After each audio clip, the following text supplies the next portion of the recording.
जय हिंद जय भारत। 11वीं के विद्यार्थियों जो 11वीं कक्षा की एग्ज़ाम की तैयारी कर रहे हैं, जीव विज्ञान की, और साथ ही में अगर वे नीट की भी तैयारी कर रहे हैं तो हमारी ये ऑडियो बुक आपके बहुत ही ज़्यादा मदद करने वाली है। इस ऑडियो बुक में आप चंद ही मिनटों में आप पूरे के पूरे चैप्टर का रिवीजन कर सकते हैं और बड़े अच्छे ही तरीके से हमने one by one word by word इसको पढ़ा है। तो मेरे साथ साथ आप इसको पढ़ते जाइएगा और ये जो ऑडियो बुक हम कर रहे हैं इसको अच्छे से अच्छा करने का तरीका, पढ़ने का तरीका जो बेटर वे ये होता है कि आप मेरी वॉइस के साथ सुनते जाइए, प्लस आपके पास अगर बायोलॉजी की बुक हो तो उसके साथ में रखिए। अगर बायोलॉजी की बुक नहीं है तो ये इसमें मेरे साथ वीडियो भी प्ले हो रहा है, तो आप साथ साथ में वीडियो भी मेरे इस YouTube channel Praveen education group पर देख सकते हैं। ठीक है, तो अध्याय 1 जीव जगत। चलिए तो शुरू करते हैं। जीव जगत कैसा निराला है। जीवों के विस्तृत प्रकारों की श्रृंखला विस्मयकारी है। असाधारण वास स्थान, चाहे ठंडे पर्वत, पर्णपाती वन, महासागर, अलवणीय मीठा लवणीय झीलें, मरुस्थल अथवा गर्म झरनों में जिनमें जीव रहते हैं वे हमें आश्चर्यचकित कर देते हैं। सरपट दौड़ते घोड़े, प्रवासी पक्षियों, घाटियों में खिलते फूल अथवा आक्रमणकारी शार्क की सुंदरता विस्मय तथा चमत्कार का आह्वान करती है। पारिस्थितिक विरुद्ध तथा समष्टि के सदस्यों तथा समष्टि और समुदाय में सहयोग अथवा यहाँ तक कि कोशिका में आणविक गतिविधि से पता चलता है कि वास्तव में जीवन क्या है। इस प्रश्न में दो निर्विवाद प्रश्न है। पहला तकनीकी है जो जीव तथा निर्जीव क्या है इसका उत्तर खोजने का प्रयत्न करता है, तथा दूसरा प्रश्न दार्शनिक है जो यह जानने का प्रयत्न करता है कि जीवन का उद्देश्य क्या है। वैज्ञानिक होने के नाते हम दूसरे प्रश्न का उत्तर देने का प्रयास नहीं करेंगे, हम इस विषय का चिंतन करेंगे कि जीव क्या है। 1.1 जीव जगत में विविधता। यदि आप अपने आसपास देखते तो आप जीवों की बहुत सी किस्में देखेंगे। ये किस्में गमले में उगने वाले पौधे, कीट, पक्षी, पालतू अथवा अन्य प्राणी व पौधे हो सकती है। बहुत से ऐसे जीव भी होते हैं जिन्हें आप आँखों की सहायता से नहीं देख सकते, लेकिन आपके आसपास ही है। यदि आप अपने अवलोकन के क्षेत्र को बढ़ाते हैं तो आपको विविधता की एक बहुत बड़ी श्रृंखला दिखाई पड़ेगी। स्पष्टतः यदि आप किसी सघन वन में जाए तो आपको जीवों की बहुत बड़ी संख्या तथा उनकी कई किस्में दिखाई पड़ेंगी। प्रत्येक प्रकार के पौधे, जंतु अथवा जीव जो आप देखते हैं उसकी एक जाति यानी स्पीसीज का प्रतीक है। अब तक के ज्ञात तथा वर्णित स्पीसीज की संख्या लगभग 1.7 मिलियन से लेकर 1.8 मिलियन तक हो सकती है। हम इसे जैविक विविधता अथवा पृथ्वी पर स्थित जीवों की संख्या तथा प्रकार कहते हैं। हमें यह स्मरण रखना चाहिए कि जैसे जैसे हम नए तथा यहाँ तक कि पुराने क्षेत्रों की खोज करते हैं, हमें नए जीवों का पता लगता रहता है। जैसा कि ऊपर बताया गया है कि विश्व में कई मिलियन पौधे तथा प्राणी हैं। हम पौधों तथा प्राणियों को उनके स्थानीय नाम से जानते हैं। ये स्थानीय नाम एक ही देश के विभिन्न स्थान के अनुसार बदलते रहते हैं। यदि हमने कोई ऐसी विधि नहीं निकाली जिसके द्वारा हम किसी जीव के विषय में चर्चा कर सके तो जो शायद इसे भ्रमकारी स्थिति पैदा हो सकती है। प्रत्येक जीव का एक मानक नाम होता है जिससे वो उसी नाम से सारे विश्व में जाना जाता है। इस प्रक्रिया को नाम पद्धति कहते हैं। स्पष्टतः नाम पद्धति तभी संभव है जब जीवों का वर्णन सही हो और हम यह जानते हो कि यह नाम किस जीव का है। इसे पहचानना कहते हैं। अध्ययन को सरल करने के लिए अनेकों वैज्ञानिकों ने प्रत्येक ज्ञात जीव को वैज्ञानिक नाम देने की प्रक्रिया बनाई है। इस प्रक्रिया को विश्व में सभी जीव वैज्ञानिकों ने स्वीकार किया है। पौधों के लिए नाम वैज्ञानिक नाम का आधार सर्वमान्य नियम तथा कसौटी है जिनको international code of botanical nomenclature यानी ICBN में दिया गया है। आप पूछ सकते हैं कि प्राणियों का नामकरण कैसे किया जाता है। प्राणी वर्गीविदों ने international code of zoological nomenclature यानी ICZN बनाया है। वैज्ञानिक नाम की यह गारंटी है कि प्रत्येक जीव का एक ही नाम रहे। किसी भी जीव का वर्णन से विश्व में किसी भी भाग में लोग एक ही नाम बता सके। वे यह भी सुनिश्चित करते हैं कि एक ही नाम किसी दूसरे जीव का न हो। जीव वैज्ञानिक ज्ञात जीवों के वैज्ञानिक नाम देने के लिए सार्वजनिक मान्य नियमों का पालन करते हैं। प्रत्येक नाम के दो घटक होते हैं, वंश नाम तथा जाति संकेत पद। इस प्रणाली को जिसमें दो नाम के घटक होते हैं उसे द्विपद नाम पद्धति कहते हैं। इस नामकरण प्रणाली को कैरोलस लिनियस ने सुझाया था। इसका उपयोग सारे विश्व के जीव वैज्ञानिक करते हैं। दो शब्दों वाली नामकरण प्रणाली बहुत सुविधाजनक है। आओ आपको आम के उदाहरण द्वारा वैज्ञानिक नाम देने की विधि को समझाएं। आम का वैज्ञानिक नाम मेंजिफेरा इंडिका है, तब आप यह देख सकते हैं कि यह नाम कैसे द्विपद है। इस नाम में मेंजिफेरा वंशनाम है, जबकि इंडिका एक विशिष्ट स्पीसीज अथवा जाति संकेत पद है।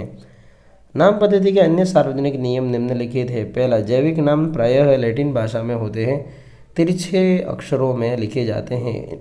उनका उद्भव चाहे कहीं से भी हुआ हो, इन्हें लैटिनीकरण अथवा इन्हें लैटिन भाषा का व्युत्पन्न समझा जाता है। 2, जैविक नाम में पहला शब्द वंशनाम होता है, जबकि दूसरा शब्द जाति संकेत पद होता है। 3, जैविक नाम को जब हाथ से लिखते हैं तब दोनों शब्दों को अलग अलग रेखांकित अथवा छपाई में तिरछा लिखना चाहिए। यह रेखांकन उनके लैटिन उद्भव को दिखाता है। चौथा, पहला अक्षर जो वंश नाम को बताता है वह बड़े अक्षर में होना चाहिए, जबकि जाति संकेत पद में छोटा अक्षर होना चाहिए।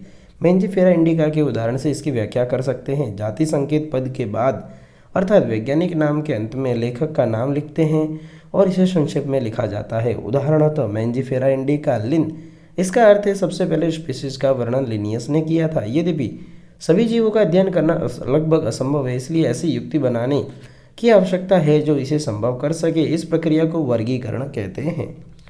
वर्गीकरण वह प्रक्रिया है जिसमें कुछ सरलता से दृश्य गुणों के आधार पर सुविधाजनक वर्ग में वर्गीकृत किया जा सके। उदाहरण के लिए हम पौधों अथवा प्राणियों और कुत्ता, बिल्ली अथवा कीट को सरलता से पहचान लेते हैं। जैसे ही हम इन शब्दों का उपयोग करते हैं उसी समय हमारे मस्तिष्क में इन जीव के ऐसे कुछ गुण आ जाते हैं जिससे उनका उस वर्ग से संबंध होता है। जब आप कुत्ते के विषय में सोचते हो तो आपके मस्तिष्क में क्या प्रतिबिंब बनता है? स्पष्टतः आप कुत्ते को ही देखेंगे, न कि बिल्ली को। अब यदि एल्सेशियन के विषय में सोचें तो हमें पता लगता है कि हम किसके विषय में चर्चा कर रहे हैं।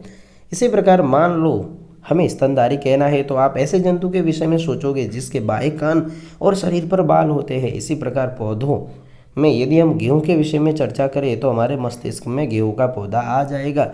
इसलिए ये सभी कुत्ता, बिल्ली, स्तनधारी, गेहूं, चावल, पौधे, जंतु आदि सुविधाजनक वर्ग हैं जिनका उपयोग हम पढ़ने में करते हैं। इन वर्गों की वैज्ञानिक शब्दावली टैक्सा है। यहाँ आपको स्वीकार करना चाहिए कि टैक्सा विभिन्न स्तर पर सही वर्गों को बता सकता है। पौधे भी एक टैक्सा है, गेहूं भी एक टैक्सा है। इसी प्रकार जंतु, स्तनधारी, कुत्ता, ये सभी टैक्सा है। लेकिन क्या आप जानते हैं कि कुत्ता एक स्तनधारी और स्तनधारी प्राणी है? इसलिए प्राणी, स्तनधारी तथा कुत्ता विभिन्न स्तरों पर टैक्सा को बताता है। इसलिए गुणों के आधार पर सभी जीवों को विभिन्न टैक्सा में वर्गीकृत कर सकते हैं। गुण जैसे प्रकार, रचना, कोशिका की रचना, विकासीय प्रक्रम तथा जीव की पारिस्थितिक सूचनाएं आवश्यक हैं और ये आधुनिक वर्गीकरण अध्ययन के आधार है। इसलिए विशेषीकरण, पहचान, अभिज्ञान, वर्गीकरण तथा नाम पद्धति ऐसे प्रक्रम प्रणाली है जो वर्गीकरण विज्ञान के आधार है। वर्गीकी कोई नई नहीं है। मानव सदैव विभिन्न प्रकार के जीवों के विषय में अधिकाधिक जानने का प्रयत्न करता रहा है, विशेष रूप से उनके विषय में जो उनके लिए अधिक उपयोगी थे। आदि मानव को अपनी मूलभूत आवश्यकताओं जैसे भोजन, कपड़े, आश्रय के लिए नए नए स्रोत खोजने पड़ते थे। इसलिए विभिन्न जीवों के वर्गीकरण का आधार उपयोग पर आधारित है। काफ़ी समय से मानव विभिन्न प्रकार के जीवों के विषय में जानने और उनकी विविधता सहित उनके संबंध में रुचि लेता रहा है। अध्ययन की शाखा को वर्गीकरण पद्धति सिस्टमैटिक्स कहते हैं। सिस्टमैटिक शब्द लैटिन शब्द सिस्टेमा से आया है, जिसका अर्थ है जीवों की नियमित व्यवस्था। लिनियस ने अपने पब्लिकेशन का टाइटल सिस्टमा नेचर चुना।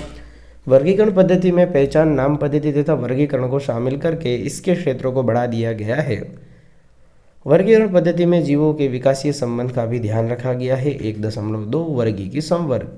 वर्गीकरण एकल सोपान प्रक्रम नहीं है, बल्कि इसमें पदानुक्रम सोपान होते हैं जिसमें प्रत्येक सोपान पद अथवा वर्ग को प्रदर्शित करता है। चूंकि संवर्ग समस्त वर्गी की व्यवस्था है, इसलिए इसे वर्गी की संवर्ग कहते हैं और तभी सारे संवर्ग मिलकर वर्गी की पदानुक्रम बनाते हैं। प्रत्येक संवर्ग वर्गीकरण की एक इकाई को प्रदर्शित करता है। वास्तव में यह एक पद को दिखाता है और इसे प्रायः वर्गक यानी टैक्सॉन कहते हैं। वर्गी की संवर्ग तथा पदानुक्रम का वर्णन एक उदाहरण द्वारा समझ सकते हैं।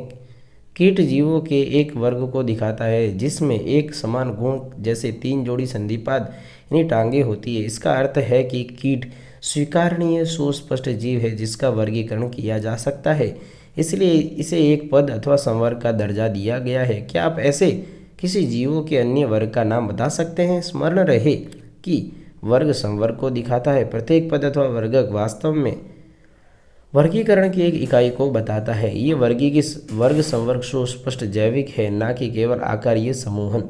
सभी ज्ञात जीवों के वर्गीकीय अध्ययन से सामान्य संवर्ग जैसे जगत यानी किंगडम, संघ यानी फाइलम अथवा भाग यानी पौधा के लिए वर्ग, क्लास, गण, ऑर्डर, कुल यानी फैमिली, वंश यानी जीनस तथा जाति यानी स्पीशीज का विकास हुआ। पौधों तथा प्राणियों दोनों में स्पीशीज सबसे निचले संवर्ग में आती है। अब आप यह प्रश्न पूछ सकते हैं कि किसी जीव को विभिन्न संवर्गों में कैसे रखते हैं। इसके लिए मूलभूत आवश्यकता व्यष्टि अथवा उनके वर्ग के गुणों का ज्ञान होना है।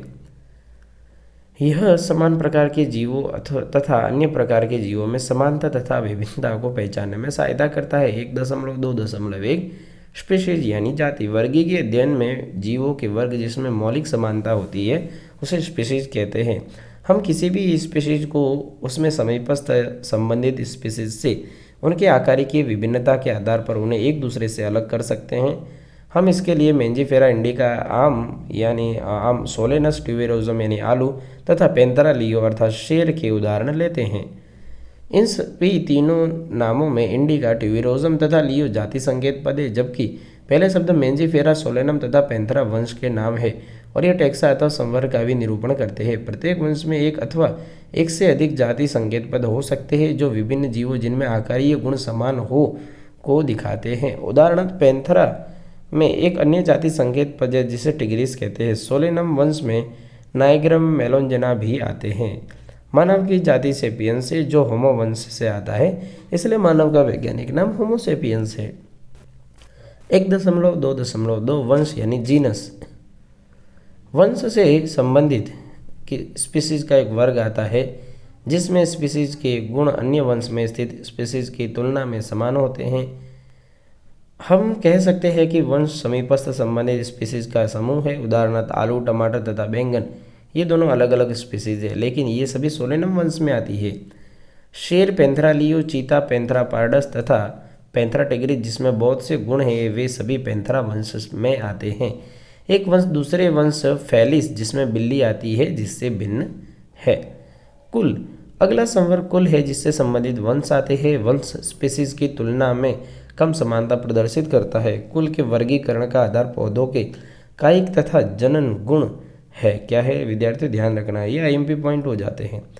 कायिक तथा जनन गुण है। उदाहरणार्थ पौधों में 3 विभिन्न वंश सोलेनम, पिटूनिया तथा धतूरा को सोलेनेसी कुल में रखते हैं, जबकि प्राणी वंश पैंथेरा जिसमें शेर, बाघ, चीता आते हैं को फैलिस यानी बिल्ली के साथ फैलिडी कुल में रखते हैं। इसी प्रकार यदि आप बिल्ली तथा कुत्ते के लक्षण को देखें तो आपको दोनों में कुछ समानता तथा कुछ विभिन्नताएं दिखाई पड़ेगी। उन्हें क्रमशः 2 विभिन्न कुलों कैनिडी तथा फैलिडी में रखा गया है। गण अर्थात ऑर्डर। आपने पहले देखा है कि संवर्ग जैसे स्पीशीज, वंश तथा कुल समान तीनों लक्षणों पर आधारित है। प्रायः गण तथा अन्य उच्चतर वर्गीय संवर्ग की पहचान लक्षणों के समूह के आधार पर करते हैं। गण में उच्चतर वर्ग होने के कारण कुलों के समूह होते हैं जिनके कुछ लक्षण एक समान होते हैं। इसमें एक जैसे लक्षण कुल में शामिल विभिन्न वंश की अपेक्षा कम होते हैं। पादप कुल जिसे कॉन्वोल्वुलेसी सोलेनेसी को पॉलीसोनियल्स गण में रखा गया है। इसका मुख्य आधार पुष्पीय लक्षण है, जबकि प्राणी कार्निवोरा गण में फैलिडी तथा कैनिडी कुलों को रखा गया है। 1.2.5 वर्ग यानी क्लास। इस संवर्ग में संबंधित गण आते हैं। उदाहरणार्थ प्राइमेटा गण जिसमें बंदर, गोरिल्ला तथा गिब्बॉन आते हैं और कार्निवोरा गण जिसमें बाघ, बिल्ली तथा कुत्ता आते हैं को मैमेलिया वर्ग में रखा गया है। इसके अतिरिक्त मैमेलिया वर्ग में अन्य गण भी आते हैं। संघ यानी फाइलम वर्ग जिसमें जंतु जैसे मछली, उभयचर, सरीसृप तथा पक्षी तथा स्तनधारी आते हैं। अगले उच्चतर संवर्ग जिसे संघ कहते हैं का निर्माण करते हैं। इन सभी को एक समान गुणों जैसे पृष्ठ रज्जु यानी नोटोकोर तथा पृष्ठीय खोखला तंत्रिका तंत्र होने के आधार पर कॉर्डेटा संघ में रखा गया है। पौधों में इन वर्गों जिसमें कुछ ही एक समान लक्षण होते को उच्चतर संवर्ग भाग यानी डिवीजन में रखा गया है। 1.2.7। चलिए पहले चित्र देख लेते हैं। यहाँ पे दिया है एक फ्लो चार्ट दिया है, मतलब आरोही क्रम में पदानुक्रम वर्गीय संवर्ग जिसमें पहले जाति, वंश, फिर फैमिली दिया है, फिर ऑर्डर, फिर क्लास, फिर भाग यानी डिवीज़न और संघ यानी फाइलम, और फिर दिया जगत यानी किंगडम। देख लीजिए एनसीईआरटी में दिख गया है। चलिए अब आगे बढ़ते हैं। 1.2.7 जगत यानी किंगडम। जंतु के वर्गीय तंत्र में विभिन्न संघों के सभी प्राणियों को उच्चतम संवर्ग जगत में रखा गया है, जबकि पादप जगत में विभिन्न भाग यानी डिवीजन के सभी पौधों को रखा गया है। विभिन्न संघों के सभी प्राणियों को एक अलग जगत एनिमेलिया में रखा गया है, जिससे कि उन्हें पौधों से अलग दिखाया जा सके। पौधों को प्लांटी जगत में रखा गया है। भविष्य में हम इन दो वर्गों को जंतु तथा पादप जगत कहेंगे। इनमें स्पीसीज से लेकर जगत तक विभिन्न वर्गीय संवर्ग को आरोही क्रम में दिखाया गया है। ये संवर्ग है। यद्यपि वर्गीय विज्ञानियों ने इस पदानुक्रम में उपसंवर्ग भी बताए हैं। इसमें विभिन्न टैक्सा का उचित वैज्ञानिक स्थान देने में सुविधा होती है। चित्र 1.1 में पदानुक्रम को देखिए। क्या आप इस व्यवस्था के आधार पर स्मरण कर सकते हो? उदाहरण के लिए जैसे जैसे हम स्पीसीज से जगत की ओर ऊपर जाते हैं, वैसे ही समान गुणों में कमी आती जाती है। सबसे नीचे जो टैक्सा होगा उसके सदस्यों में सबसे अधिक समान गुण होंगे। जैसे जैसे उच्चतर संवर्ग की ओर जाते हैं, उसी स्तर पर अन्य टैक्सा के संबंध निर्धारित करने अधिक कठिन हो जाते हैं। इसलिए वर्गीकरण की समस्या और भी जटिल हो तो जाती है। तालिका 1.1 में कुछ सामान्य जीवों जैसे घरेलू मक्खी, मानव, आम तथा गेहूं के विभिन्न वर्गीय संवर्गों को दिखाया गया है। देख लीजिए, ये वही दिखाया गया है जो होमो सेपियंस, मस्का डोमेस्टिका, मेंजीफेरा इंडिका। इनका वंश है होमो, मस्का, मेंजीफेरा और ट्रिटिकम। ठीक है, और इनका कुल है होमोनिडी, म्यूसिडी, एनाकार्डियेसी और पोएसी।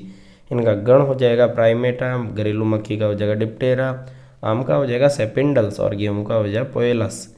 वर्ग हो जाएगा मानव का मेमेलिया, मक्खी का इंसेक्टा, आम का हो जाएगा डाइकोटिलिडनी, गेहूं का हो जाएगा मोनोकोटिलिडनी। और इनका संघीय भाग हो जाएगा कॉर्डेटा, ऑर्थोपोडा, एंजियोस्पर्मी और एंजियोस्पर्मी। सारांश क्या कहता है विद्यार्थियों? हमें सारांश पढ़ना चाहिए क्योंकि नीट के पॉइंट ऑफ व्यू से बहुत अच्छा रहता है सारांश को पढ़ना, तो हमें सारांश पढ़ना ही चाहिए। और हमारी 12वीं कक्षा की भी ऑडियो बुक पूरी हो चुकी है। अगर आप नीट के विद्यार्थी हो तो आपके लिए पूरी की पूरी 12वीं की ऑडियो बुक कंप्लीट हो चुकी है, आप वो भी देख सकते हैं। जीव जगत में प्रचुर मात्रा में विविधताएं दिखाई पड़ती है। असंख्य पादप तथा प्राणियों की पहचान तथा उनका वर्णन किया गया है, परंतु अब भी इनकी संख्या, बहुत बड़ी संख्या अज्ञात है। जीवों के एक विशाल परिसर को आकार, रंग, आवाज, शरीर, क्रियात्मक तथा आकारिकीय लक्षणों के आकार के कारण हमें जीवों की व्याख्या करने के लिए बाधित होना पड़ता है। जीवों की विविधता तथा उनके किस्मों के अध्ययन को सुसाध्य एवं सरल बनाने के लिए जीव विज्ञानियों ने कुछ नियमों तथा सिद्धांतों का प्रतिपादन किया, जिससे जीवों की पहचान, उनका नाम, पद्धति तथा वर्गीकरण संभव हो सके। ज्ञान की इस शाखा को वर्गीकरण का नाम दिया गया है। पादपों तथा प्राणियों की विभिन्न स्पीसीज का वर्गीकीय अध्ययन कृषि, वानिकी और हमारे जैव संसाधन में भिन्नता के सामान्य ज्ञान में लाभदायक सिद्ध हुए हैं। वर्गीकी के मूलभूत आधार जैसे जीवों की पहचान, उनका नामकरण, वर्गीकरण विश्वव्यापी रूप से अंतर्राष्ट्रीय कोड के अंतर्गत विकसित किया गया है। समरूपता तथा विभिन्नताओं को आधार मानकर प्रत्येक जीव को पहचाना गया है तथा उसे द्विपद नाम दिया गया है। सही वैज्ञानिक तंत्र के अनुसार द्विपद नाम पद्धति जीव वैज्ञानिक नाम जो दो शब्दों से मिलकर बना होता है दिया जा सकता है। जीव वर्गीकरण तंत्र अपने स्थान को प्रदर्शित करता है। बहुत से वर्ग यानी पद होते हैं जिन्हें प्रायः वर्गीय संवर्ग अथवा टैक्सा कहते हैं। यह सभी वर्ग वर्गीय पदानुक्रम बनाते हैं। विद्यार्थियों, हमने चैप्टर 1 यानी अध्याय 1 की पूरी ऑडियो बुक कंप्लीट कर ली है चंद मिनटों में, मिनटों की गिनतियों में। ठीक है, हम अध्याय 2 और पूरा का पूरा 11वीं का भी लेकर आने वाले हैं, तो चैनल को सब्सक्राइब कर लीजिए और बेल आइकन को दबाना ना भूलें ताकि मेरी इस ऑडियो बुक की नोटिफिकेशन आप तक आती रहे। और दूसरी बात यह है कि इस चैनल पर आपको दूसरे सब्जेक्ट भी मिलेंगे। अगर आप मैथमेटिक्स से भी लेना देना रखते हो तो वो भी मिलेगा। बेसिक मैथ भी आपका काम आने वाला है और फिजिक्स भी आपको मिल रहा है। धन्यवाद, मिलते ही अगले ऑडियो बुक में।